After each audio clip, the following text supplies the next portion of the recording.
Hi Stonington, thanks for tuning in.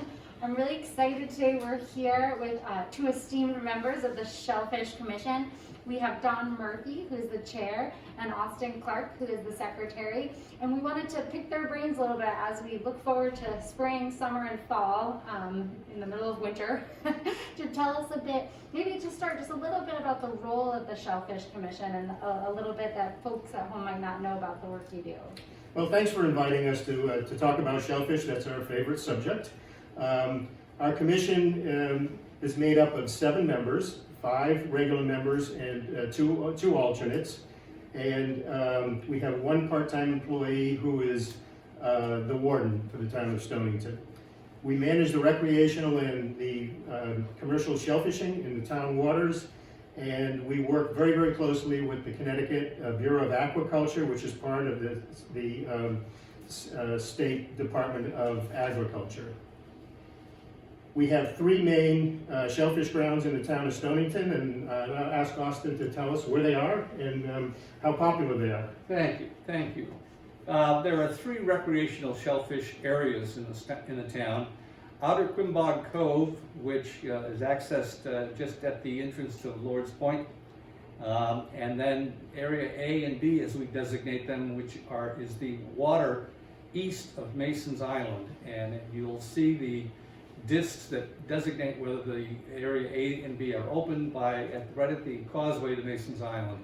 There are red if the shellfish beds are closed, and that happens generally after significant rainfall. And then we have a white disc that indicates that those areas are open. And A and B starts at the causeway to Mason's Island and heads south in those waters between Dodge's Island and Mason's Island. And that's probably the most popular areas that we find the recreational fishermen populate. I would like to mention also that periodically, they're so popular that periodically we have to restock them with shellfish, so there'll be enough product out there for our recreational folks to harvest. So during the year, it could be mainly during the spring and the fall, we put oysters on the bottom for harvest, and if we're lucky to get some clams from some of our commercial folks, we can put those in the waters as well. One of the things I wanted to mention is that in those 3 areas, the water quality of those 3 areas is tested about twice a month during all 12 months of the year. And our goal is to make sure that the water that the clams and the oysters live in is very, very clean, so that when you harvest an oyster or you harvest a clam, that you can be confident that it is safe to eat.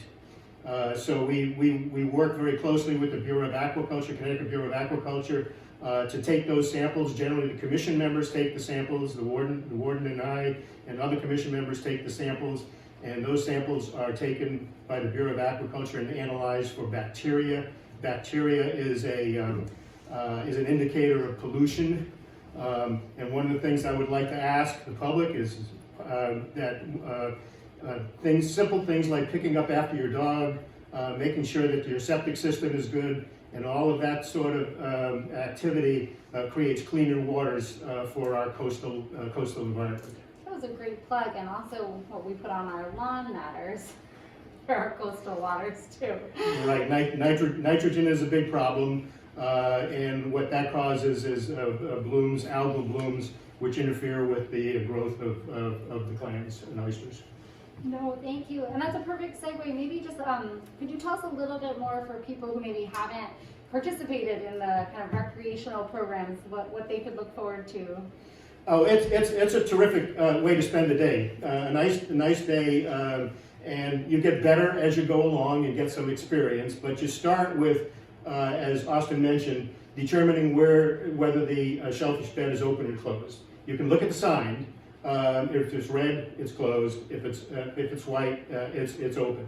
Another thing you need to do is to make sure you get a permit. And when you get the permit, which are available at the town hall, the Don's Dock, and Greenhaven Marina, you can start your process of going and collecting your clams. It's a great clams or oysters. It's a great way to spend the day, and I'm sure you can find some great how-to videos on the internet to learn how to do the harvesting. We don't have enough time to do that today, but in the future maybe we can put something together to help you out in that area. That's wonderful. Austin, anything to add on the rec side? Well, we are contemplating having an educational program later this spring and introducing the joy and benefits of shellfishing to the Stonington public, and we're working together to put a program together to that effect, and looking forward to that. Don also should perhaps mention that we've been instrumental in trying to develop a shellfish gauge for use.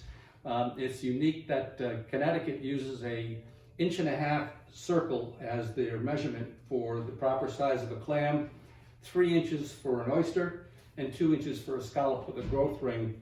So we've incorporated a design that takes those 3 dimensions in one small gauge, and are hoping to make that available to shellfish people as well. That sounds wonderful. Right. And then maybe, do you guys mind touching also on the link with some of our commercial shell fishing operations in the community? Absolutely. One of the things the town of Stonington does is to issue commercial licensing, and most of which are being used to grow oysters. We have about 7 different license agreements with oyster growers in the town of Stonington, and they use the town shellfish beds, various locations around the town, to grow their oysters and bring the oysters to market.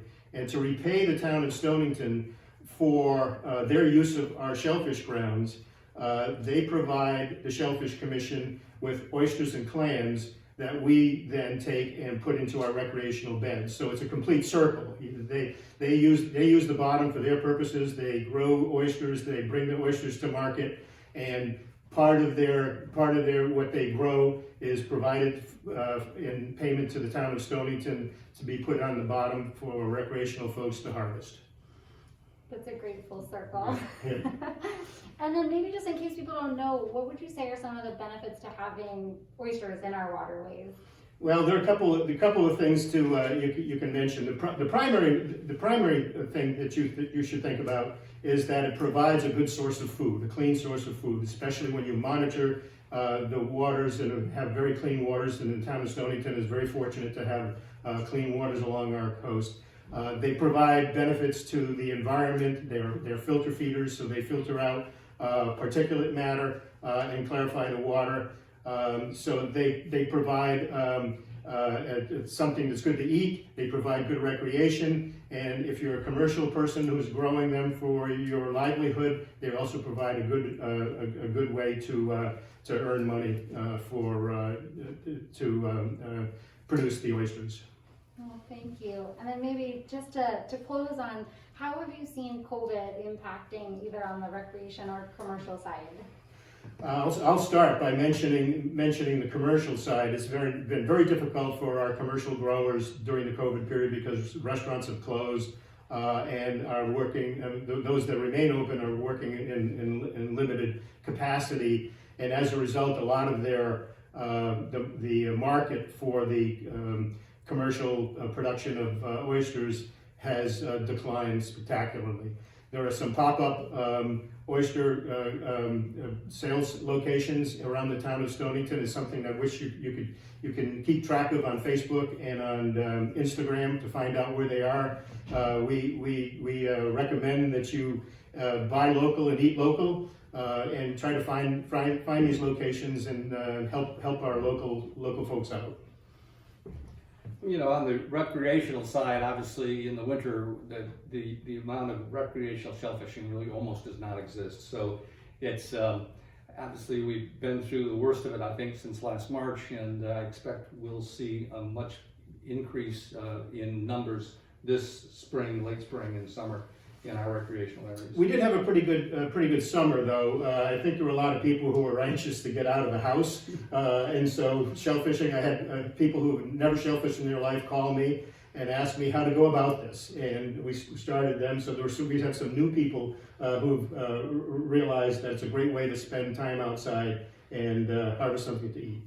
It is a healthy, fun activity, right? Absolutely. No, well, thank you guys so much. Anything else you want to share with the? I would like to say just in closing that the Shellfish Commission has been in existence since 1983, and we've been financially self-sufficient since then. The money we collect with our permit sales allows us to do the things that we need to do to run the Shellfish Commission. But that doesn't mean that we don't get a lot of help from the town hall and the town of Stonington. I'd like to thank the town of Stonington for the services they give us, the finance department, the town clerk, the police department, and the Water Pollution Control Authority have been spectacular in helping us run our program in the town of Stonington. Well, no, thank you guys. You're volunteers extraordinaire, all the work you do. So thank you. And well, yeah, thank you so much.